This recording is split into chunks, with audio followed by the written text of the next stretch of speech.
This place becomes ever more unusual the deeper we travel. More and more we find places that don't feel subterranean. The stone ceiling is far off in these places, all but invisible in the damp air. The phosphorescence is everywhere now, filling every space with diffuse light. The stone takes unexpected shapes, forming vast, irregular pillars. If I had to compare it with anything, it feels like being in an unearthly forest. Then there are the inhabitants. We haven't seen another of the amphibious creatures, not in the open at least. They've kept to the shadows, always watching. I feel their eyes on me, but there is also that sense of something else watching. I feel almost like an insect being passively studied by a slumbering titan. The shadows still whisper, and the whispers still make no sense. But I digress. The inhabitants we've met most recently are, so far, the most unusual. I say inhabitants, though thus far we've seen but a single example. It began shortly after we most recently awoke. As we were striking camp, Charlotte caught sight of something moving behind one of the stone pillars. Slowly, a most unexpected creature emerged into view. It resembled an octopus, though the finer details of its anatomy were rather different. The eyes regarded us with an unnervingly focused gaze. Not the look of a predator, or so we hoped at least. The most striking feature was the color. The thing was a lurid magenta hue overall, with subtle patterns of pink and violet flowing languidly across its skin. For a time we simply stood there, staring at the thing as it stared at us. Then it raised one of its many arms. There was a pale, slender object in its grasp. Even from a distance I could see intricate designs on its surface. Scrimshaw commented it reminded him of a flute, before taking his book out and turning through the pages with barely restrained haste. The creature retracted its arm, and the flute, or whatever it was, vanished into its body. There was an odd squelching noise that we all found rather unsettling. Then a low, sonorous piping sound drifted through the air. It couldn't be described as music, not exactly. Indeed, it was all rather monotone with strange modulations. It took us a few moments to recognize the patterns. The thing was forming words in something that approximated Latin. In the places far below, where foul waters bubble and spectral hues paint the weeping rock, the eldritch things lurk. Half-shapeless, constantly changing subtleties of form and hue, boneless and soft, yet with hideous strength within their curling limbs. They tend their fantastical gardens of viscous fungoid slime and whistle hollowly with their blasphemous flutes. When asked their purpose, all they will say is that they are the gardeners, or the groundskeepers, or the tenders of the lands beneath. They move bonelessly among their fields and terraces, flowing gracefully below the water, writhing abominably above it. Yet, despite their monstrous visage, they seem to have a most tranquil disposition. Though their voices are hollow, their words are all too fair. There is an intelligence within those inhuman eyes, signs of deep and dangerous thoughts. I asked who leads them. They would only ever say the one below all, with a reverence I found to be most unsettling. The creature said that it was one of the gardeners. When pressed for further details, it explained that the depths were a garden of sorts, tended by this creature and others like it. They manage the fungal growths, apparently, and maintain the biochemistry of the waters. As such, they are apparently amphibious and rather athletic. When we asked what the creature's name was, it seemed puzzled. It took Scrimshaw a bit of effort to explain the attachment of a word to a person's identity. The Eldritch gardener seemed to understand this eventually, and explained that there was no tradition of specific sound combinations attached to its identity. Apparently, it didn't normally communicate using sound, at least not with those of its own species. After all, the instrument it was playing to simulate a voice was not a natural part of its body. When Scrimshaw explained the need for a name as a matter of convenience, it suggested that we call it Guide or something similar. As to its species, it appeared entirely unconcerned about a name for such a group. They simply were what they were, though the name of gardeners would suffice if we were going to be insistent. As this line of reasoning was beginning to foster headaches among us, we decided to change the subject. Scrimshaw asked the creature why it wished to be referred to by the name of guide.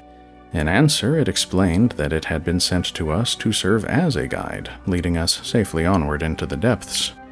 Thus, the name was obvious enough. Naturally, I asked who had sent it. Its answer was rather cryptic.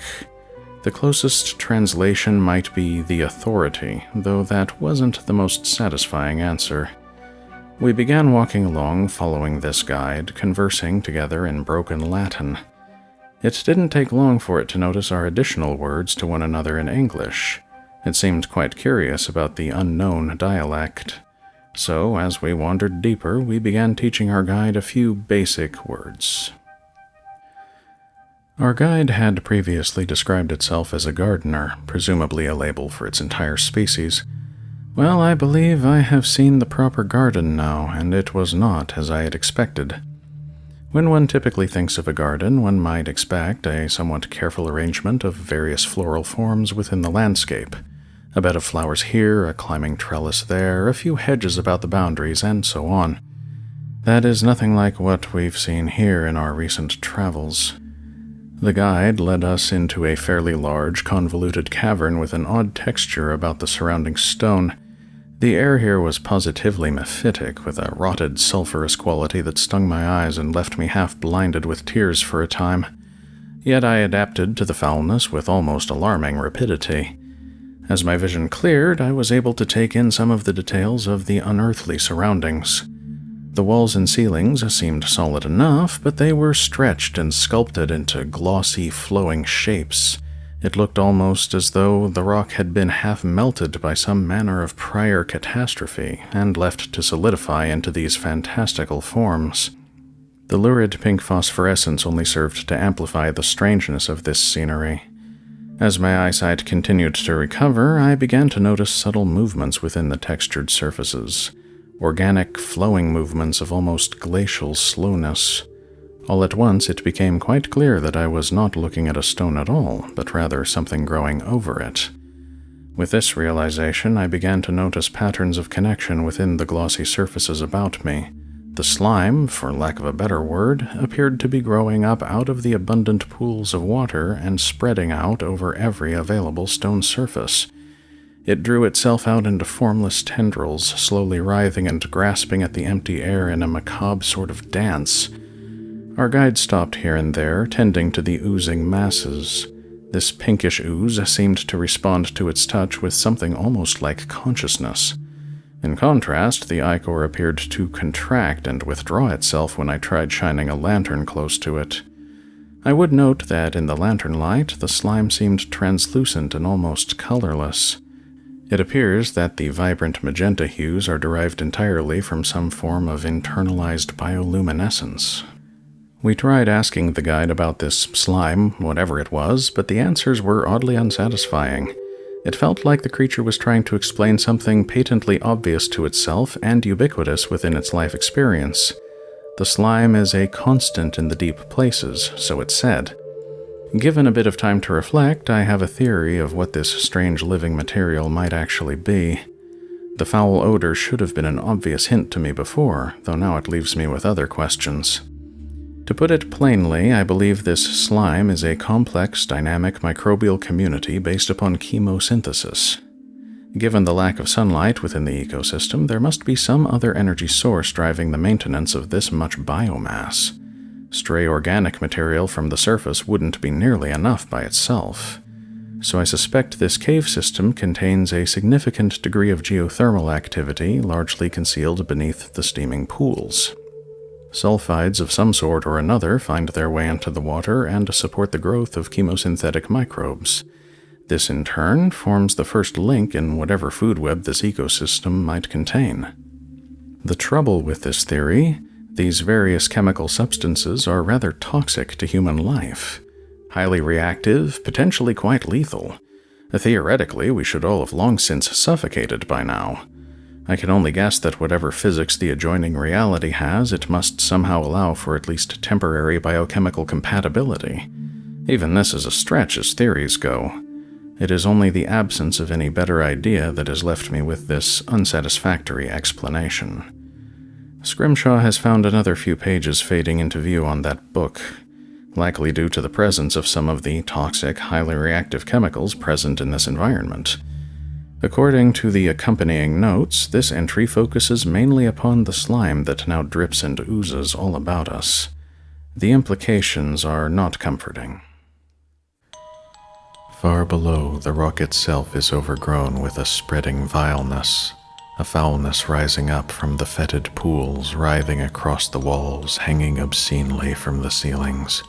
An omnipresent substance, neither solid nor fluid, an intractable slime of unsettling hue and elastic consistency. One might at first think it to be something akin to the scum one finds in stagnant pools, but the reality is more loathsome. This slime moves and twists, sculpting itself slowly and endlessly into blasphemous forms. Structures bubble up from the glistening nothingness and fall back into dank oblivion. The ichor is mindless, but there is a will that animates it. I have seen strange things half-formed in the slime, faces that looked at me with nauseous curiosity, yet they never persisted more than a fleeting moment. Never more than an impression, never more than a suggestion, something that might easily not have been a face at all, merely an illusion, the delusion of a raving imagination, and yet there are the whispers. I hear the whispers scraping softly at my thoughts, and I see the ichor move in time with their gentle murmurs. Mindless the slime may be, but I suspect it is a mirror for something far beneath the world. A thing I dare not consider too deeply, for fear it may begin to consider me in turn.